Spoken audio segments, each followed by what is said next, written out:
What's up guys, it's me Lumos Theromax, and today we solve the mysteries of one of the strongest structures in all of DC cosmology, and one of my personal favorites, the source wall of all the DC multiverse. I am super excited to be able to discuss this matter, as there is tons of confusion on this structure and misinformation out there, so I hope you guys are ready to go on quite a journey with me. But before we start, be sure to like and subscribe to become a Theromax Corps member, and don't forget, videos just like this are purchased by fans like you through my Discord and Cashapp, which is linked below.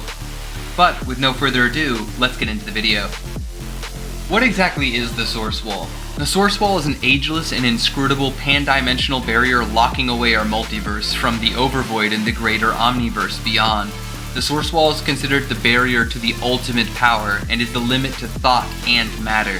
Damaging or destroying this structure will affect and harm the rest of the multiverse as a result, eventually leading to a multiversal collapse. This structure is one of the most significant structures and most powerful within DC cosmology that we are aware of, and it is also considered one of the best feats a character can have simply by interacting with it.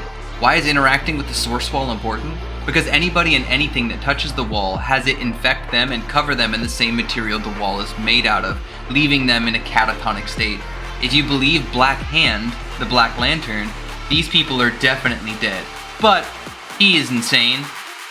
And there have been instances of people being removed from the wall, so you could speculate that most are dead, and the few exceptions who have been removed were powerful enough to survive, but not escape, or that no one contained here is dead at all. As a result of the infectious nature of the source wall, it has often been used as a way to deal with wildly powerful foes, as characters simply throw them onto the source wall to be rid of them as they get attached to it. Anyone who touches that wall joins the Promethean giants as statues on it. But who are those Promethean giants? Much like the source wall itself, these giants have simply stood since the dawn of our creation, and no character from inside the multiverse is aware of their origins. But there are some characters that were born before the multiverse, or at least our iteration of it. Those, such as the Brothers 3, the Anti-Monitor, the World Forger, and the Monitor, were the first children of Perpetua, the mother of our multiverse, and they were all there when the source wall came to be. So let's dig into the origins of the source wall itself. Long ago, Perpetua became the mother of the multiverse by creating the multiverse inside her hand. She was a rebel amongst the hands and used crisis energies instead of connective energies. She also stuck around and maintained the multiverse with her children, the Brothers 3, despite this being outside what the Monitor considered Perpetua's function. This included creating a selfish, self-perpetuating multiverse filled with half-human, half-Martian hybrids known as apex predators. The Monitor rallied his brothers and they contacted the judges of the Source on the far side of the void. They sent their enforcer, the Cosmic Raptor, to deal with Perpetua for betraying the Source and its intentions. The Cosmic Raptor arrives and tells Perpetua of her betrayal while creating the massive structure around our multiverse, which eventually becomes called the Source Wall. It then dragged Perpetua, the totality of her power, and the apex predators onto the wall, trapping them there for eternity, so that they may learn from their mistakes in a new multiverse as it's born. As the multiverse grew, those apex predators eventually became known as what we called the Promethean Titans. Now, since we are past the origins of the wall, let's discuss some interesting things that are contained by the wall other than just our multiverse. What's contained inside the source wall will heavily depend on what point in time it is, but this could include Perpetua, the mother of our multiverse, the totality of her power, which is an artifact of unimaginable power, the Cosmic Raptor, who stayed to overwatch the multiverse should Perpetua escape it. The source of all creation is sometimes considered past the wall, but also the wall itself at different points in time, as well as the 7 forces of creation, and much more.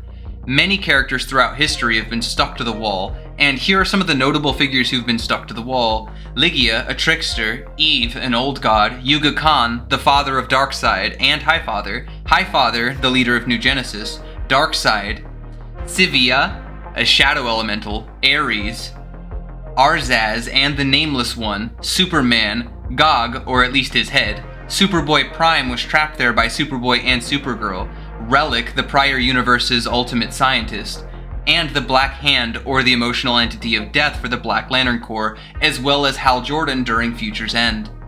As mentioned before, let's discuss some characters who've demonstrated qualities that surpass the source wall and glimpse the source or the void beyond. This is a small list of characters who have done so. Barry Allen the Flash, Lucifer Morningstar, the One when he blasted the sourcewall and damaged the source, the Spectre both as Jim Corrigan and Hal Jordan, Superboy Prime, Superman, and Kyle Rayner as the White Lantern. Very few people have the ability to trespass through and see through the sourcewall's domain, and this small list is a testament to just how powerful this structure is cosmologically whenever it comes to DC. I would speculate that beings who are most oftenly associated with connective energies or beings of pure connective energies are indeed beings who have the easiest time doing so, which is why mainly the characters who have done so are heroes instead of villains. Did you learn something new? What was your favorite fact that you learned or revisited about the sourcewall today? Be sure to tell me down low. Be sure to like and subscribe for more content, and if you want a video request, feel free to hit me up on my Discord, which is linked down below in the description, as this is how I do my communication whenever it comes to taking videos, requests, and payments, which will be obviously via Cashapp. Hopefully this video helped out anybody who's interested in one of my personal favorite structures in DC, the sourcewall of all of the DC multiverse.